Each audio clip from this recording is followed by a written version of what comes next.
안녕하세요. 요거 가티님께서 넵툰 분석 부탁드립니다. 매수가 28,500원 이렇게 말씀하셨죠?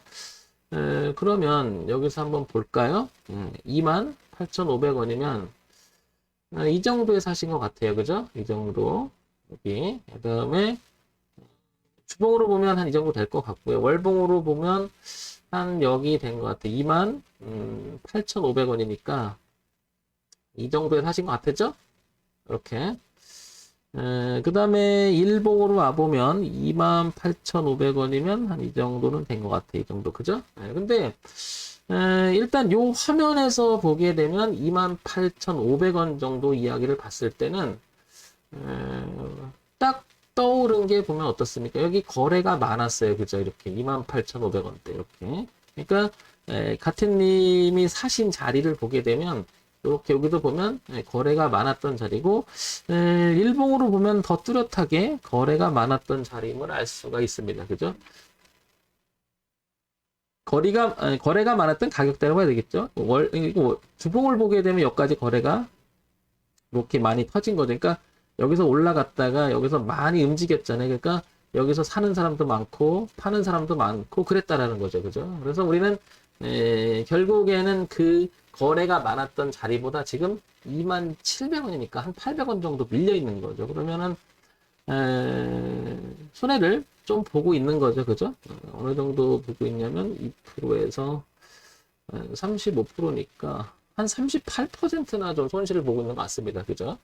자, 그러면 앞으로 이 주가가 어떨지를 한번 우리가 기본적으로 한번 볼게요. 넵툰을 보게 되면 중견 기업으로 상장이 되어 있죠. 코스닥에. 그 다음에 중형주고 제조, 출판, 매체 복사 많이 들어봤을 거예요. 그죠? 넵툰. 그 다음에 6,675억이에요. 전일 시가총액이 오늘 좀 떨어졌으니까 한 6,500억 정도 되겠네요. 그죠? 늘 보는 것들을 가지고 이게 연습을 정말 많이 해볼 필요가 있는 게 뭐냐면 같은 사안을 가지고도요. 그날 판단이 달라질 때가 있습니다. 왜 그러냐면 차트를 볼 때도 어느 특정한 자리에서 특정한 자리를 보게 되면 그 범위를 보게 되는데 넓혀보기도 하고 좁혀보기도 하면 그때그때 달라지기도 합니다. 또 하나 사람은 감정이 있기 때문에 그날 분위기에서 이게 앞으로 지속력이 좋을 것이다. 앞으로 나쁠 것이다. 자꾸 판단을 하려고 하는데 그 판단의 가치가 그날 달라질 때도 되게 많죠. 그죠?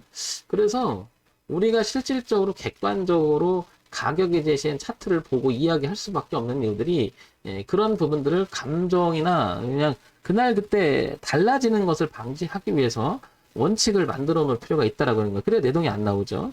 매매에서 가장 나쁜 건 내동이에요. 그냥 올라갈 것 같으니까 잡고 떨어질 것 같아 공포 같으니까 그냥 던져 손실치고 막 이런 거죠.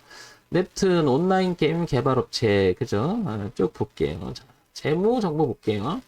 늘 하는 얘기지만 이거 보시면 일단은 영업이익과 단기순이익물에서 이렇게 보게 되면 뭔가가 파란 부분이 많아요. 저는 항상 이 파란 부분이 많으면 퀘스천을 찍자고 얘기를 하고 진입을 하더라도 비중을 줄이자라고 얘기를 많이 하죠. 비중을 좀 줄여서 하자.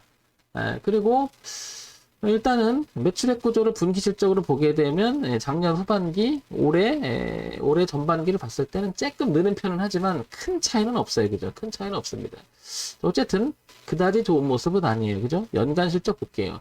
연간 실적을 보니까 그다지 좋은 모습이 아니에요. 그죠? 그 다음에 200억, 180억, 180억, 196억. 그냥 그만합니다. 그죠? 그런데도 불구하고 주가는 작년 그 코로나 때 저점을 찍고 43,000원까지 3,200원에서 갔으니까 10배의 성장을 보여요. 그죠? 이걸 어떻게 해석을 해야 될 거냐는 거죠. 늘 말씀드리지만. 그죠? 우리가 알지 못하는, 황 대표, 네가 몰라서 그러는데 이 회사가 굉장히 뭔가가 뒤에 있어. 그렇다 칠게요. 그렇다 칠게요. 근데 어떻게 갑자기 주가가 한 반년도 안 돼서 반토막이 날까요? 이런 부분을 생각해보면 주가라고 하는 것은 단순하지가 않은 것 같아요. 그죠? 저는 그래서 돈의 흐름의 차원에서 얘기를 많이 드리죠. 그래서 올라가는 흐름은 돈의 흐름이 누가 들어온 거고, 주가가 내려가는 건 돈의 흐름이 꺾였다. 그러면 그냥 이 자체를 놓고 올라간다는 것은 회사가 뭔가 내재적 가치가 있다라고 생각하니까 누군가가 들어올 거고, 그 다음에 주식은 꿈과 희망을 먹고 또 성장을 한다고 얘기하죠. 시간 가치를 가지고. 왜냐면 말도 안 되는 것 같고, 이게 대박이 터지면 이 회사는 대박 날 것이다. 이렇게 꿈과 희망을. 그래서 뭐 하나 호재라는 내용이 터졌을 때 거품이 될 때도 굉장히 많은 거죠. 그러다가 이건 거품이었어 제자리에 올 때도 있죠. 그러니까 수급의 논리에 의해서 어차피 주가 매매는 차익을 실현하는 게 그냥 기본이 되니까요. 그러면 이렇게 올라갔다 이렇게 내려올 때는 흐름이 바뀐다는 것은 무슨 말일까? 이렇게 돈이 들어와서 방향을 바꿔주는. 그러니까 의지가 있어야 된다고 생각하는 거예요. 저는 방향을 바꿔줘. 그런데 지금 넵툰은 지난번에 보게 되면 이렇게 2017년에 이 2만 한 1,000원대 이렇게 여기 저항대가 있었는데 여기서 올라갔다 지지를 했었고 상당 기간 지지를 하다 이번에 여기는 깨고 이기지 못하고 좀 주가는 좀 빠집니다. 그죠? 아마도 항상 하는 얘기지만 이런 부분을 생각을 해보면 어쩌면 주가가 너무 많이 갔어. 그러니까 좀 이거는 좀 내려와야 되지 않겠냐? 라고 할지도 모릅니다. 얘가 만약에 빨간 상태에서 뭔가 좋은 현상이 하더라도 주가가 내려왔을 때 빠지는 경우도 있잖아요. 왜냐? 더 이상 성장은 못해. 이게 한계야. 그러고 나서 아무리 돈을 벌어도 이 회사가 더 이상 클 수가 없어. 업종이 그러하고 예를 들면은 재무 건전성 내역을 보면 일시적이었다. 이렇게 판단할 수도 있잖아요. 그래서 이 주가가 참 신기합니다. 정말 뭐 하나만 갖고 움직이는. 어쨌든 넵툰이라고 하는 종목을 봤을 때는 매출액 구조나 영업 이런 거 보면 별로 그렇게 좋은 편은 아닌 것 같습니다. 그죠? 그래서 제가 늘 얘기하지만 이러면 반만 들어가거나 아니면 보류를 하는 게 어떻겠냐 이런 얘기 많이 드리는데 그러나 이런 거는 또 기준이 뚜렷했기 때문에 들어갈 수도 있었겠죠. 그죠? 들어갔다면 이 기준이었는데 어쩌면은 이 반등을 할 때 얼마냐면 22,000원대 이 반등을 할 때 저항을 맞았을 때도 이 저항이 아니겠느냐 이런 생각해 볼 수가 있겠죠. 자 그러면 시장에서는 어떤 이야기가 오가는지 한번 볼까요? 쭉 보면 뭐 쭉 나옵니다. 근데 뭐 넵툰이라고 하는 뭐에 대해서는 뭐 별로 없어요. 그죠? 이렇게 시장에서 제가 늘 얘기하는데 오가는 예의가 없다는 것은 뭐 엄청나게 뭐가 호재나 이런 거 뭐 이런 내재적으로 있을 수는 있겠지만 없잖아요 현재는. 그런데 그러기 때문에 이걸 보는 거거든요. 저는 이거 실적을 보는 건데 설령 어떤 시장에서 이야기가 오간다 하더라도 저는 이걸 보는 이유가 이게 기본은 돼야 된다는 거죠. 이게 그래서 우리가 기본적 얘기를 하는 건데 초보 때는 사실은 매출액 구조를 볼 때도 이거 분기 실적이니 연간 실적조차도 이걸 어떻게 봐야 될까 해석을 할까 이런 분들도 되게 많죠. 처음에 저도 그랬으니까요. 그죠? 그런데 어쨌든 파란색이면 회사가 기본은 안 되는 색이 맞죠. 그죠? 가시화는 시켜야 되는데 빨간 쪽으로. 근데 여기도 그렇죠. 그러니까 얘는 앱터는 만약에 밀렸을 때 여기까지도 한번 봐줄 수 있어야 되겠죠. 이제 얼마냐면 15,000원대 보시면 레벨을 바꿔놓을 때 주가의 레벨을 바꿔놓을 때 이 회사가 보면 어때요?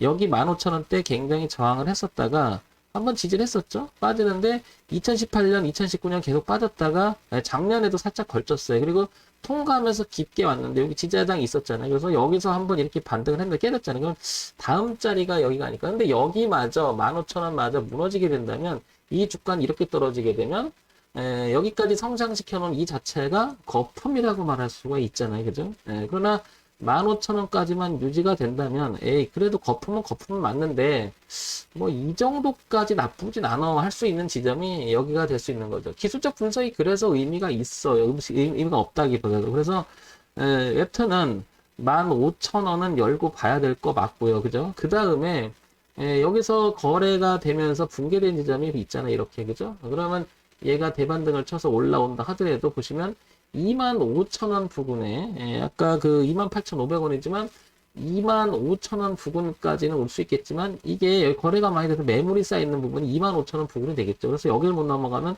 이렇게 될 수 있다는 거죠. 그래서 지금 웹툰은 15,000원까지 밀릴 가능성이 훨씬 높고 2만원 안착 여부가 되게 중요하다는 거죠. 지금 25,000원 지금 2만원대인데 거의 중간쯤에 지금 주가가 위치하고 있음을 알 수 있습니다. 그래서 가지고 계시잖아요. 그래서 얘가 만약 기회를 25,000원까지 준다면 비중을 좀 줄여줬으면 좋겠고 그리고 나 다시 밀린다 그러면 여기서 그 비중 들인 것을 이 저항값이 지지로 바뀌어서 확인하고 그 다음에 여기 매물도 있잖아요. 그죠?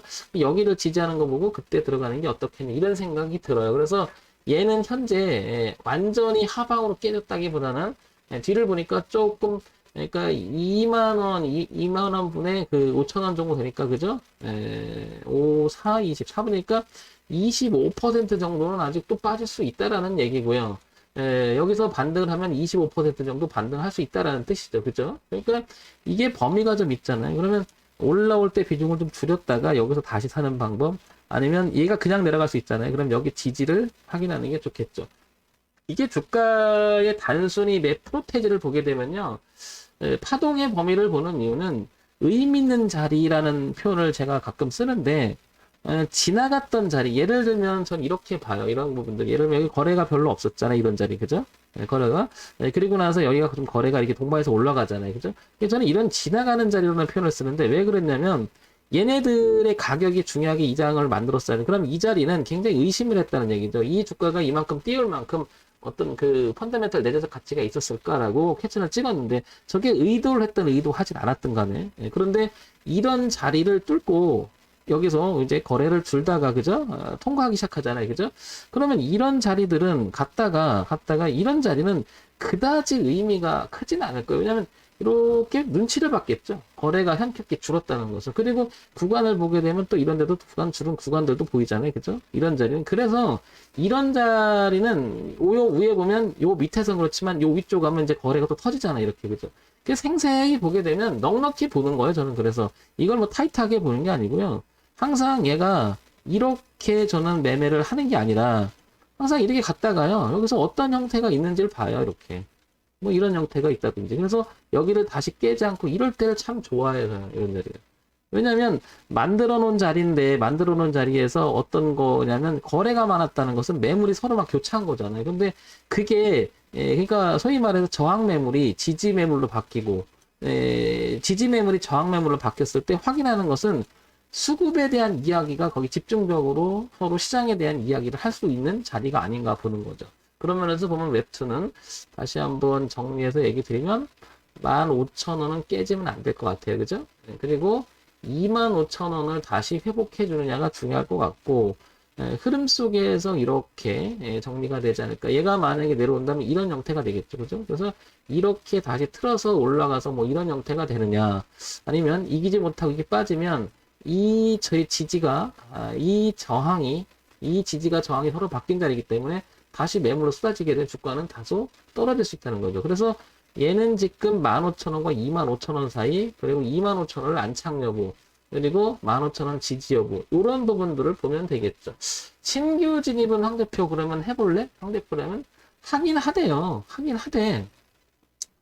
저는 이런 거 하긴 하대. 한다고 마음 먹으면 여기 일단 지지하는 걸 봐요. 일단 지지하는 거 보고요. 얘가 일으키는 상태에서는 안 들어가죠. 왜냐면 여기도 중간이잖아요. 그죠? 그냥 올라갈 수 있겠지만 내려왔다 가게 되면 마음고생, 시간고생 되고 여기서 또 내려왔다 가라는 법은 또 없어요. 그죠? 빠지면 손실도 커지잖아요. 그러니까 저는 제 기본적인 황 대표의 매매법 여기서는 거의 하는 경우가 없습니다. 내려와서 여기서 하든지 그리고 기회를 주지 않고 가면 안 하면 그만이니까. 그리고 적어도 이 흐름을 바꿔주면서 하든지 아니면 아예 25,000원을 뚫고 지지하는 모습을 보고 하든지 이렇게 그러니까 아예 비싸게 하든지 아예 의미 있는 자리 지지를 확인하든지 이렇게 하지 중간 지나가는 자리 되면 왔다 갔다 하게 되면 시간 가치도 엄청나게 힘들고 끌게 되면 또 빨겠다 팔았다 그러면 그날 내 컨디션에 의해서 자르기도 하고 뭐 거기서 또 물타기도 하고 막 이런 형태가 되는 경우가 많죠.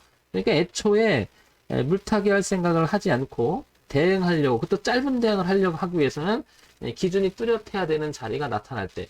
그런데 지금 같이 보셨겠지만 이 부분이 그다지 좋지는 않아요. 그죠? 그다지는. 그러니까 케이스선을 찍는 거죠. 그러니까 평상시에 500만원 들어갔다 그러면 뭐 250만원 줄여버리는 거죠.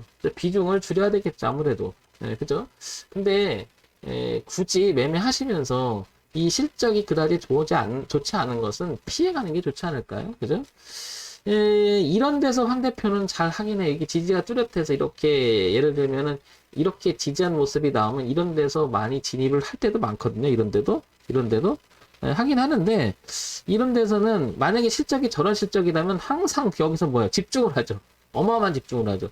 까까딱하면 밀리거든요. 근데 실적이 좀 괜찮다. 원래. 그렇다면 이런 자리에서 오히려 저는 더 건전하게 내려와서 지지하라고 그렇게 기도를 해요. 그래야 더 세게 가는 경우가 많거든요. 눌림을 주고 가는 경우.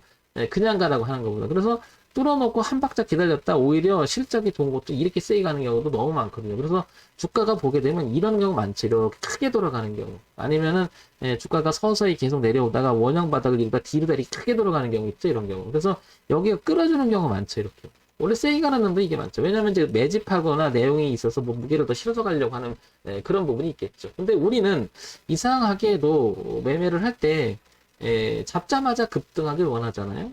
그래갖고 왜 한가 있던데, 이런 데를 유심히 보면 이런 데는 수급 때문에 25,000원 걸릴 수가 있고요. 그 다음에 여기까지 와서 지지를 한다 하더라도 아마도 누군가 끌어내렸다고 하면 매집을 해야 되기 때문에 어떻게 돼? 한 번에 가지 않고 왔다 갔다 하면서 만들어서 올리는 경우 되게 많죠. 그래서 저는 이거를 무게를 실어서 올린다. 무게를 실어서 그 표현이 매집을 해서 올린다. 이런 표현을 쓰는 거죠. 그래서 이 매집의 형태가 좀 나와줬을 때 여기서 좀 움직이지 단순히 내려와서 지지했다고 하는 것보다 그러면은 매매를 조금씩 줄일 수가 있겠죠. 아니 그 위험성에서 좀 줄일 수 있지 않겠나 이렇게 보는 거죠. 웹툰 그래서 15,000원, 25,000원 기준이 중요할 것 같고요. 25,000원 보고는 비중을 줄였으면 좋겠습니다. 거기는 매물이 있어 걸릴 수 있으니까 비중을 줄이는데 나머지는 한번 뚫는지 확인해 봐야 되겠죠. 그리고 만약 다시 밀렸을 때 다시 그 줄인 걸 갖고 다시 들어가면 단가를 줄이면서 매매를 할 수 있겠죠. 그러면 결국에는 28,000원 얘기하셨으니까 25,000원 그러면 한 3,000원 정도는 리스크를 이제 끼고 있는 거고요. 나머지가 만약 올라가준다면 한번 들고 가볼 수 있는 이렇게 되겠죠. 그러나 실적의 가시화가 넵툰이라고 하는 회사는 그게 지금 가장 선행적인 과제다. 그러니까 분기 실적도 잘 봐야 되겠죠. 항상 변화에 대해서 민감하는 것도 중요하지만요. 애초부터 기준이 있어야 된다는 것은 더 중요할지도 모르겠습니다. 이런 점 참고해서 보시기 바랍니다.